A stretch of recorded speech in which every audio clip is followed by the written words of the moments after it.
আমাদের কেদারনাথ যাত্রা। তো মূলত এটা শুরু হয় সোনপ্রয়াগ থেকে। তো সোনপ্রয়াগ হোটেল থেকে বেরিয়ে আমরা পায়ে হেঁটে কিছুক্ষণ আমরা এই যেটা স্ট্যান্ড আর কি, যেখান থেকে শাটেল গাড়ি করে আমাদের গৌরীকুণ্ড পৌঁছতে হবে, তো সেইখানে আমরা চলে এসেছি প্রায় অন্ধকার থাকতেই, মানে তখন বাজে মোটামুটি 3:30-4টা। তো এই আমরা যাত্রা শুরু করে দিয়েছি। আমরা সেই পাহাড়ি রাস্তা, মানে রাস্তাটা খুব অদ্ভুত সুন্দর, মানে যেরকম নর্মালি পাহাড়ি রাস্তা হয় আর কি, তার থেকেও মানে রাস্তা ঠিক নেই, ভাঙাচোরা, কিন্তু খুব সুন্দর রোমাঞ্চকর একটা রাস্তা।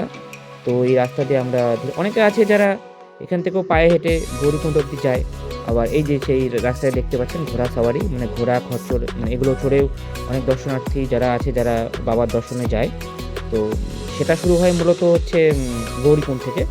তো এই উবড় খাবড় রাস্তা দিয়ে আমরা ধীরে ধীরে পৌঁছে যাব, মানে 5 কিলোমিটার আপনাকে এই সোনপ্রয়াগ থেকে গৌরীকুণ্ড, এটুকুন যাত্রা আপনাকে গাড়ি থাকে, মানে এটাই হচ্ছে লাস্ট গাড়ি যাওয়ার রাস্তা আর কি গৌরীকুণ্ড অবধি।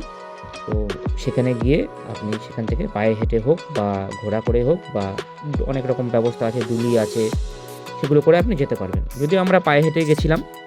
তো এই আমরা বাস স্ট্যান্ডে পৌঁছে গেলাম, তারপরে ভোরের আলো ফুটে গেছে, এই সেই গেট, এবং আমাদের যাত্রা শুরু হয়ে গেছে। তো হ্যাঁ, কিছুক্ষণ যাত্রা করার পরে আমরা বুঝতে পেরেছি যে এই যাত্রাটা আমাদের জন্য প্রচণ্ড একটা কঠিন যাত্রা হতে যাচ্ছে, মানে যেহেতু অনেকটা হাঁটা, 22 কিলোমিটার রাস্তা গৌরীকুণ্ড থেকে কেদারনাথ। তো মাঝখানে মাঝখানে আপনি এরকম অনেক হল্ট, মানে আপনি দাঁড়াতে পারবেন, রেস্ট নিতে পারবেন। আর রাস্তায় প্রচুর দোকান আছে খাওয়ার, আপনি জলের ফলের রস, তারপরে ছোলা মাখা, এরকম নানা যাবতীয় আপনি খাবারের পাবেন।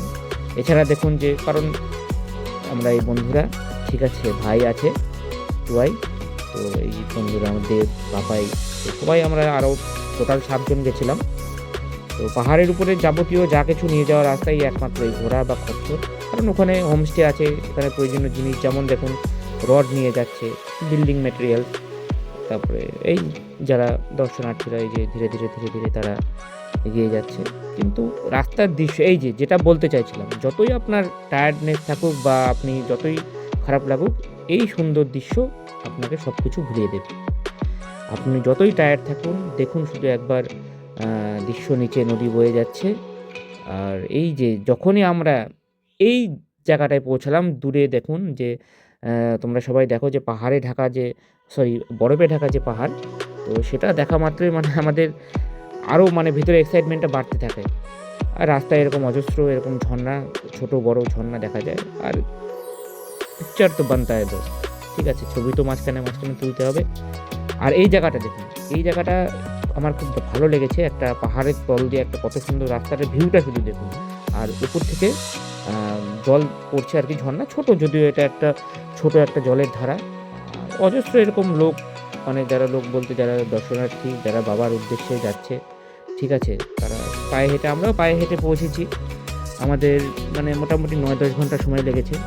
আর একবার সবাই দেখো, মানে এটা যতটা না, আমরা তো ভিডিওতে দেখছি, কিন্তু চোখে দেখলে মানে বোঝা যাবে যে আসল সৌন্দর্য, মানে সেটা বর্ণনা করা যাবে না, এত সুন্দর।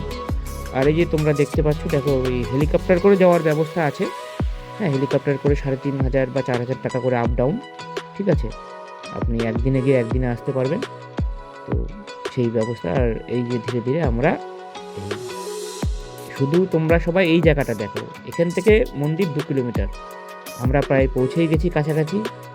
বরফে ঢাকা পাহাড়ের চূড়া, উফ, মানে কি বলবো এটা ভাষায় বলা যাবে না। যারা সবাই গেছো এখানে, তারা তারা এটা ফিল করতে পারবে যে এখানকার সৌন্দর্যটা বা এখানকার যে মাহাত্ম্য, মানে মনে হচ্ছে এটা স্বর্গের রাস্তার দিকে আমরা যাচ্ছি, মানে সামনে স্বর্গ। আমরা ওখানে, সেখানে দেবদেবীরা থাকেন, বাবা থাকেন, সেখানে আমরা যাচ্ছি।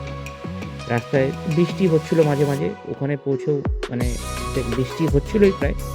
তো ওগুলো কিছুই মনে হচ্ছিল না, এতটা আনন্দ হচ্ছিল তাতে। বৃষ্টি বা এই যে কষ্টটা, সেটা এই মুহূর্তে আমরা সব ভুলে গেছি। মানে কি বলবো, শুধু সবাই দেখো একবার। আর এই তো আমরা প্রায় পৌঁছে গেছি, মন্দিরের একদম কাছে চলে এসেছি। এই সেই ব্রিজ, নিচে মন্দাকিনী নদী, আর এই যে এই সিঁড়ি, এটাই শেষ। এই সিঁড়ি দিয়ে উঠলেই তোমরা সবাই এখান থেকে মন্দিরের, মানে চূড়া বলতে মন্দিরটা দেখা যায়। সামনে একটা ওঙের একটা স্থাপত্য করা আছে, একটা ওং, একটা বড় সেখানে বসানো আছে। এই যে দেখো ওমটা। আর ওই দূরে হয়তো এখান থেকে অতটা বোঝা যাচ্ছে না, এমনি খালি চোখে বোঝা যাবে, মানে ভিডিওতে হয়তো অতটা পরিষ্কার আসেনি। দূরে ওই যে লাইট জ্বলছে ওটা মন্দির। আর এই যে হর হর মহাদেব, জয় কেদার বাবা, জয় কেদারনাথ। এই আমরা পৌঁছে গেছি, অজস্র দোকানপাট, এখানে থাকার জায়গা।